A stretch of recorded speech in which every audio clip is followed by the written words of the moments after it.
டேஸ்ட்டான கத்திரிக்காய் குழம்பு எப்படி செய்யுதுன்னு பார்க்கலாம் வாங்க. ஒரு கடாய் எடுத்துருக்க, கடாயில் நான் சொன்னது எண்ணெய் ஆட் பண்ணியிருக்கேன். கூடவே கடுகு, வெந்தயம், ஜீரகம், மிளகு, வரமிளகாய், சின்ன வெங்காயம், பூண்டு எல்லாமே ஆட் பண்ணிவிட்டு நல்லா வதக்கிக்கோங்க. கூடவே கருவேப்பிலை, தக்காளி, கொஞ்சமாக உப்பு ஆட் பண்ணிவிட்டு நல்லா வதக்கிக்கோங்க. தக்காளி நல்லா சுண்டி வந்துருச்சு. எல்லாமே நல்லா வதங்கினதுக்கப்புறமா கூடவே 2 ஸ்பூன் அளவுக்கு துருவி வச்சு தேங்காய் ஆட் பண்ணியிருக்கேன். நல்லா வதங்கினதுக்கப்புறம் மிக்ஸி ஜாடியில் ஆட் பண்ணிவிட்டு கொஞ்சமாக தண்ணி ஆட் பண்ணிவிட்டு நல்லா நைஸாக அரைச்சிக்கோங்க.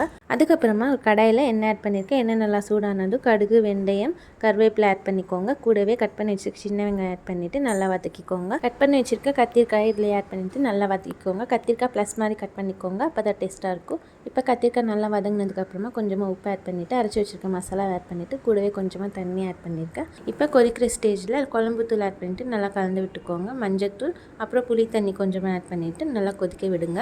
இப்போ நல்லா குழம்பு கொதித்து வந்துருச்சு. இப்போ லாஸ்ட்டாக கொஞ்சமாக மட்டும் வெல்லம் ஆட் பண்ணிவிட்டு இறக்கினீங்கன்னா சூப்பராக கத்திரிக்காய் குழம்பு ரெடி.